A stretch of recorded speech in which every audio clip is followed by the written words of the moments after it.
Welcome po sa Cooking Alasen. Gagawa po tayo ngayon ng napakasarap na bibingkang malagkit. Napakadali lang ho na rin gawin at sa maliit na puhunan ay maaari na kayong mag-start ng negosyo.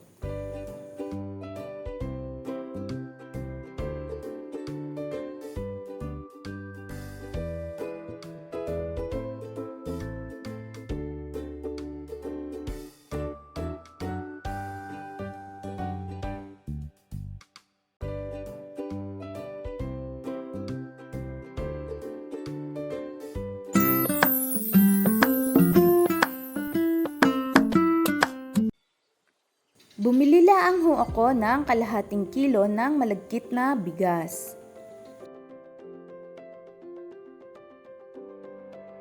Hugasan lang ho natin are ng 3 beses.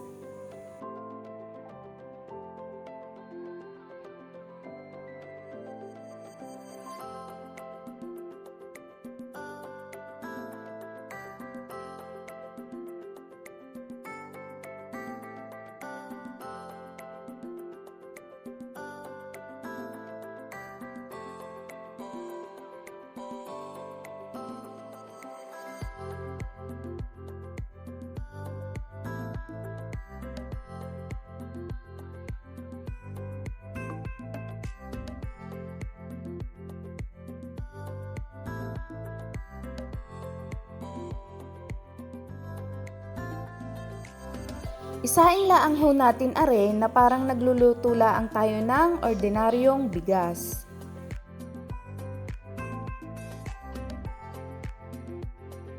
Luto na ho ang ating malagkit na bigas. Sunod naman ho ay iluluto natin are sa gata ng niyog.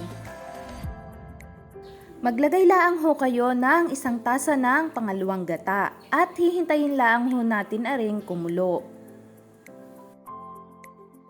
Kapag nakulo na ho ay maaari na nating ilagay ang ating sinaing na malagkit.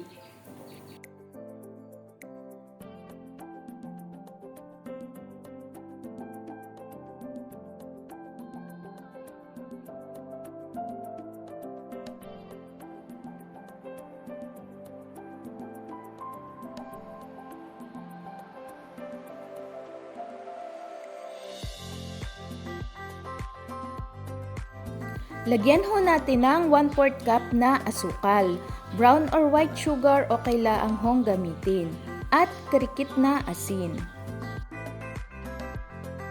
Haluin laang ho nating maigi hanggang sa ma-absorb ng ating malagkit yung ating gata.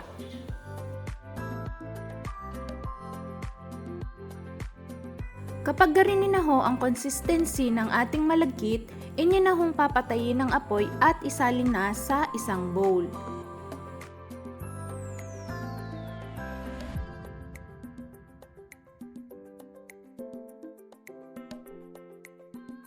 Ari na ho yung naluto natin na malagkit. Isa-set aside ho muna natin are at atin nang ipiprepare ang ating mga molding cups.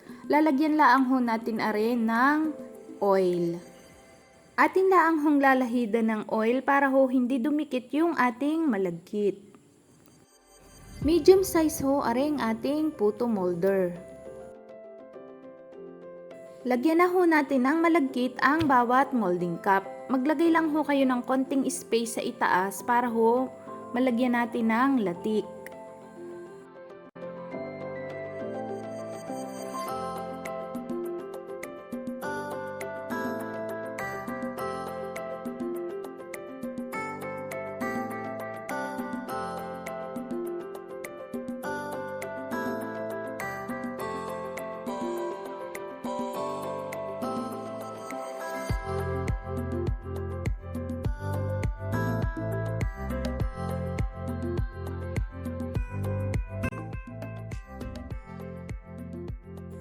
Sampung cup pala ang ho ang aking nalalagyan at halos 1/4 pala ang ho ang aking nababawas din sa ating malagkit. Kaya ho sa kalahating kilo na malagkit na bigas ay madami na tayong magagawa.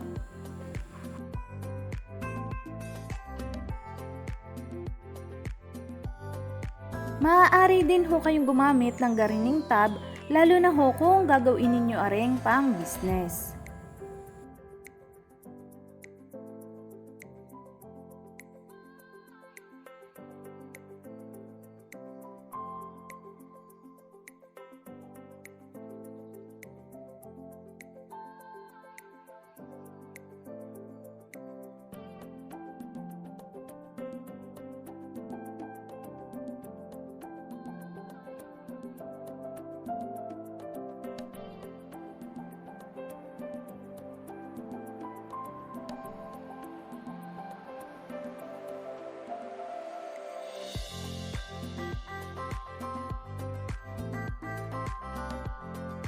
Iset aside ho muna natin are at gagawa naman tayo ng latik.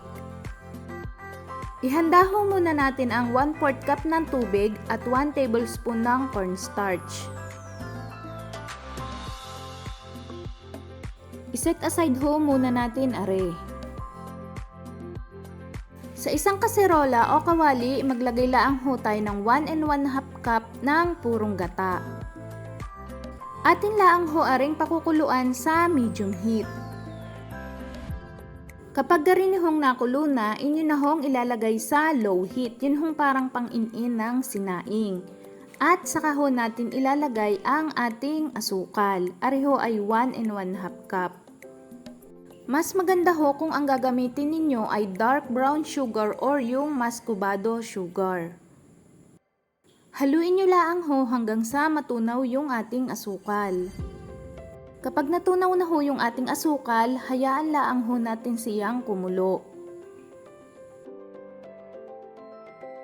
Kapag sa tingin nyo ho ay medyo malapot na yung ating asukal, atin hong ilalagay ng paunti-unti ang ating tinunaw na cornstarch. Kailangan ho habang inilalagay yung ating cornstarch ay tuloy-tuloy laang ho ang ating paghalo para ho hindi mamumuo yung ating asukal. Kung kayo po minsan ay naka-free data lang, i-follow nyo lang po ang Cooking Alasen sa inyong mga Facebook at makikita nyo po ng libre ang mga procedure at recipe ng ating mga ina-upload na pagkain.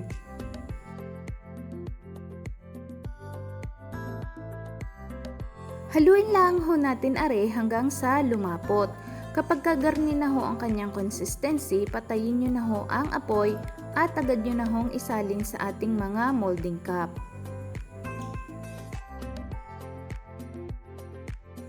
Dapat ho ay garinila ang kalapot yung ating latik dahil kapag ari ho ay lumamig ay mas lalapot pa ho ari.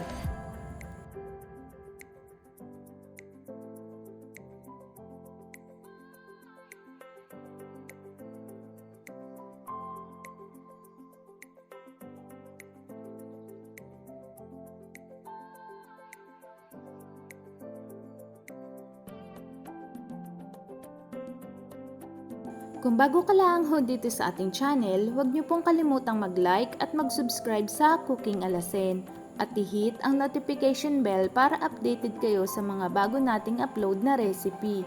Mura na, masarap pa!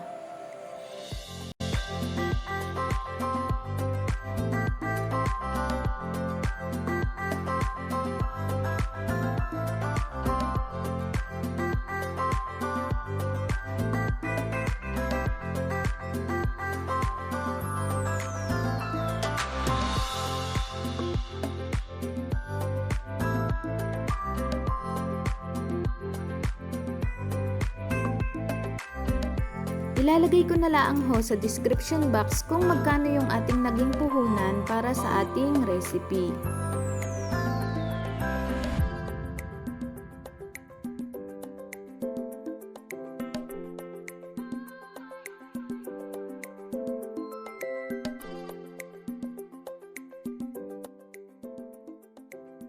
Sa kalahating kilo ho ng ating malagkit na bigas, ari na ho yung ating nagawa.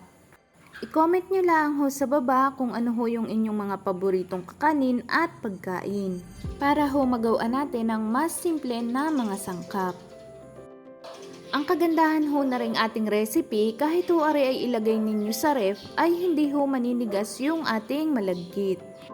Napakasarap ho na rin at tamang-tama ho aring ihanda sa bagong taon.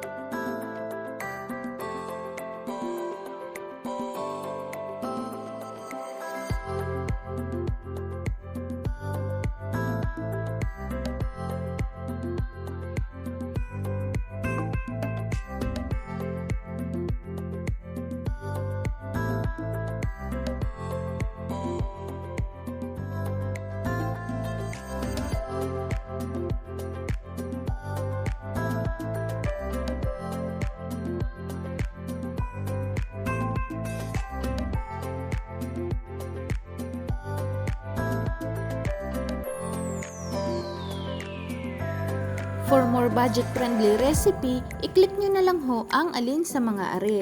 Maraming salamat po sa panonood.